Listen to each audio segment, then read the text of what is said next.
Hello, I'm Stephen Boylan from Easons.com, and I'm absolutely delighted to welcome Derval work into Eason today. Her new book, The Fit Foodie, has just been published by Penguin. Derval, thank you so much for coming in. Thanks for having me. This is your second book after the huge success of Food for the Fast Lane. What was your approach in starting with The Fit Foodie?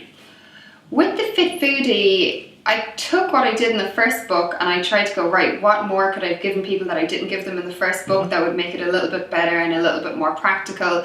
So it sort of reflects that. It also reflects the fact that I went from being a professional athlete to being a busy worker, having a regular job. All of a sudden people weren't paying me to run professionally and I actually had to fit everything into my day. So I think that's really reflected in the book. Even the recipes generally break down between ones you can do quickly or ones you can batch cook and have in your freezer or have the next day. So it's a much more practical approach, I think, than Food for the Fast Lane. And also I got the Olympic team nutritionist to do a breakdown in every recipe. I thought that was a really interesting thing to do. It's something I didn't do with the first one. And I think people are really starting to become more knowledgeable. So I wanted to give them that little bit of information, but have it not so in your face that that's the only thing people look at, because I think you should think about taste first, because if something tastes miserable you're never going to eat it again. So taste first and then have a little look at it if you want to, what the nutrition is. And you mentioned it's very practical. I know that there's a symbol in the book for 20-minute recipe, so if you're really in a hurry to put something together, that's there for you if you need it.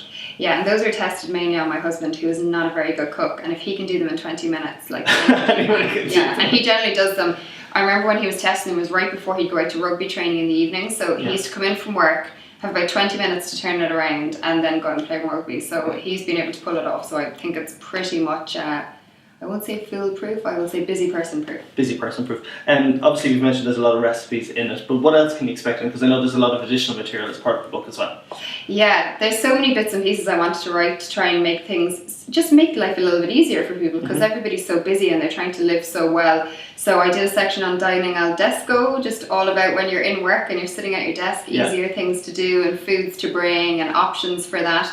I did a making friends with your freezer. I was trying really hard to make people's freezers sexy. I don't know how well I did it, but I was working very hard on it. I'm a little bit obsessed with my freezer, to the point where I bought a new stand-up freezer a few months ago and I thought it was so great. I kept telling people about how cool my freezer was. So stuff like that, that's very practical. There's a section, Eat Like an Olympian, which is, fitting because the Olympics are about to start. Indeed. So whoever wants to eat like an Olympian but not actually have to compete at the Olympics, they'll get out of that bit. Okay, so I want to go back to dining al desco, because obviously this is a thing that a lot of people do, and if you're sitting at your desk watching this video with a store-bought sandwich and a packet of crisps and whatever else, what are your top tips for making it easy for people to bring kind of good and nutritious food to work?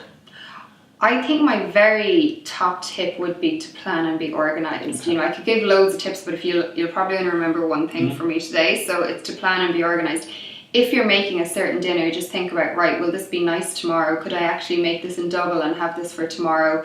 Because, if you're living with someone, whether it's a partner or a friend or whoever, and you're cooking for each other, just take turns and plan, right, what we're going to eat tonight, we can also eat tomorrow morning at our desk. And I think there's nothing better than desk smugness, when you're delighted with yourself that you don't have a shop-bought sandwich and you have a lovely, lovely, nice lunch. Something to look forward to. Yes. Tell me a little bit about, because there's an article in here about you're a big fan of coffee, and you're saying that athletes are huge coffee kind of connoisseurs now, because it's something that they can really drink instead of like having a night out on the town with alcohol. Yeah, it's funny, hand in hand with being like a professional sports person is spending a lot of time drinking coffee, funnily enough, because you spend loads of time travelling, so you're in hotel lobbies and often the coffee is not great there, so you end up going, right, let's go and try and find the nearest good coffee shop. So at nearly every championship we did, we'd know the best coffee shop. If you ever wanted to find out where someone on the Irish team was, generally it was in a good coffee shop. Down the road. The American athletes are real into their coffee as well, so they always hunted down the best coffee shops. Whenever we went anywhere, it was like 2 questions, was like, is there Wi-Fi in the hotel? Where's the nearest good coffee? So,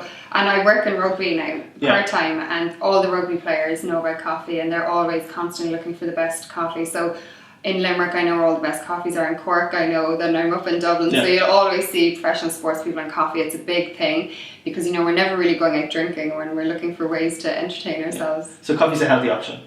Yeah, I think it's a healthier option than alcohol, and also I think it's a real nice social experience, and then if you have some nice tasty treats that you've made with it, then it's just a lovely thing. And for me, I drink a lot of coffee at home, so I buy coffee beans in the farmer's market and then we grind them at home. So I just wrote in about that because it's actually so simple. And I just taught my dad to do it recently, and he's definitely not a professional athlete, but he loves a good cup of coffee. So I said, right, no more instant coffee, you have to have a nice ground coffee at home that you've done yourself. So he's even doing it at home. Fantastic. It's not a very nice day outside. Hopefully when you're watching this it'll be nice and sunny, but there is a bite of autumn outside. So obviously autumn time, winter time, colds and flus, and people get very run down. Any tips for kind of keeping yourself healthy the whole way through the winter time? Try and incorporate ginger into your diet. I think ginger is a really healthy ingredient, and also stews and soups are really good for you. They're really hearty. I think if you go out in the evening after work and you're going for a walk or a run, or whatever it is you do to stay fit and healthy, try and throw something on the hob that when you come back in you can eat it straight away and you're recovering straight away and you're feeling good. I think there's nothing better in winter than curling up on your couch with a nice bowl of soup or a big stew. Very Irish. There's no excuse for nobody not knowing how to make stew. As we say, 2016 it's Olympic year. They're about to kick off in Rio. Just out of pure interest, like, what is it like standing on the blocks just as the gun is about to go? Can you hear the crowd? Is it all focused? Are you just looking at the track? What's going through your head? I was never able to hear anything, and I remember I used to just think it was probably fantastically terrifying. I was so happy to be there, but I was absolutely terrified at the enormity of it at the same time. So I think that's probably an emotion most Olympians will be going through in the next 2 weeks. Yeah, but kind of stressful a little bit as well, I imagine. Yeah, but it's that stress you get a bit of a buzz out of, so it's like, oh my god, I'm so stressed, but I still wouldn't want to be anywhere else in the world. And it's what everybody works for, it's the pinnacle of an athlete's career is the Olympic Games. It's what you want to nail, it's the stage you want to be on. So you want to be there, but I think everybody's nervous who's there. Fantastic. The Olympics are obviously on for the next 4 weeks, but in stores now is Derval's new book, The Fit Foodie, available from Eason.com and all Eason stores. Derval, thanks very much for coming in. Thanks for having me. See you again soon.